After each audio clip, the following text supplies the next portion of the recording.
Luke 23. And the whole company of them rose up and brought him before Pilate. And they began to accuse him, saying, We found this man perverting our nation, and forbidding to give tribute to Caesar, and saying that he himself is Christ a king. And Pilate asked him, saying, Art thou the king of the Jews? And he answered him, and said, Thou sayest. And Pilate said unto the chief priests and the multitudes, I find no fault in this man. But they were the more urgent, saying, He stirreth up the people, teaching throughout all Judea, and beginning from Galilee, even unto this place. But when Pilate heard it, he asked whether the man were a Galilean. And when he knew that he was of Herod's jurisdiction, he sent him unto Herod, who himself also was at Jerusalem in these days. Now when Herod saw Jesus, he was exceeding glad, for he was of a long time desirous to see him, because he had heard concerning him, and he hoped to see some miracle done by him. And he questioned him in many words, but he answered him nothing. And the chief priests and the scribes stood, vehemently accusing him. And Herod, with his soldiers, set him at naught, and mocked him, and arraying him in gorgeous apparel sent him back to Pilate. And Herod and Pilate became friends with each other that very day, for before they were at enmity between themselves. And Pilate called together the chief priests and the rulers and the people, and said unto them, Ye brought unto me this man, as one that perverteth the people. And behold, I having examined him before you, found no fault in this man touching those things whereof ye accuse him. No, nor yet Herod, for he sent him back unto us. And behold, nothing worthy of death hath been done by him. I will therefore chastise him, and release him. Now he must needs release unto them at the feast one prisoner.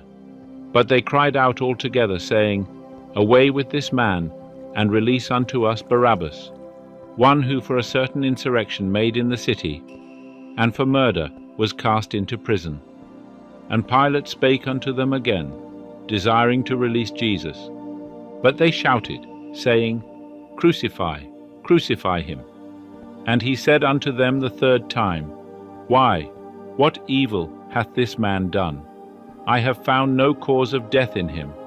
I will therefore chastise him, and release him. But they were urgent with loud voices, asking that he might be crucified, and their voices prevailed. And Pilate gave sentence, that what they asked for should be done. And he released him, that for insurrection and murder had been cast into prison, whom they asked for. But Jesus he delivered up to their will. And when they led him away, they laid hold upon one Simon of Cyrene, coming from the country, and laid on him the cross, to bear it after Jesus. And there followed him a great multitude of the people, and of women who bewailed and lamented him. But Jesus turning unto them said, Daughters of Jerusalem, weep not for me, but weep for yourselves and for your children. For behold, the days are coming, in which they shall say, Blessed are the barren, and the wombs that never bare, and the breasts that never gave suck. Then shall they begin to say to the mountains, Fall on us, and to the hills, Cover us. For if they do these things in the green tree, what shall be done in the dry? And there were also two others, malefactors, led with him to be put to death.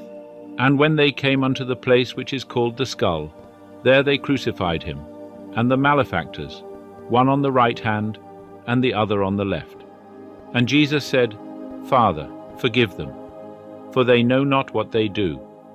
And parting his garments among them, they cast lots, and the people stood beholding.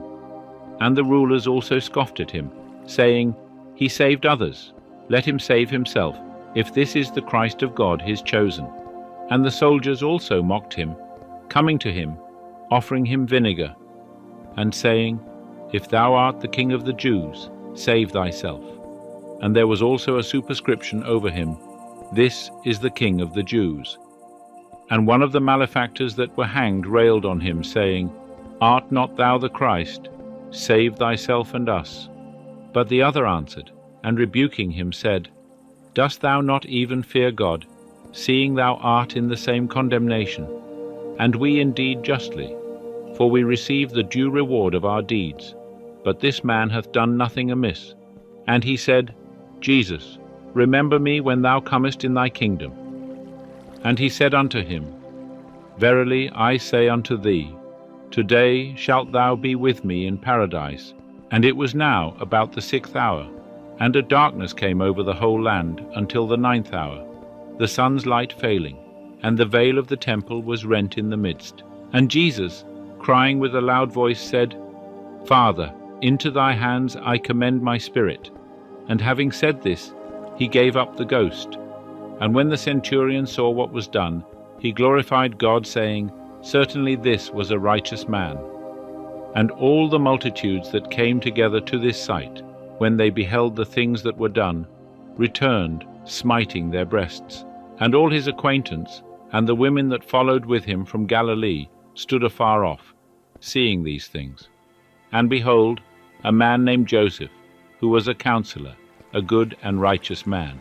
He had not consented to their counsel and deed. A man of Arimathea, a city of the Jews, who was looking for the kingdom of God. This man went to Pilate, and asked for the body of Jesus. And he took it down, and wrapped it in a linen cloth, and laid him in a tomb that was hewn in stone, where never man had yet lain. And it was the day of the preparation, and the Sabbath drew on.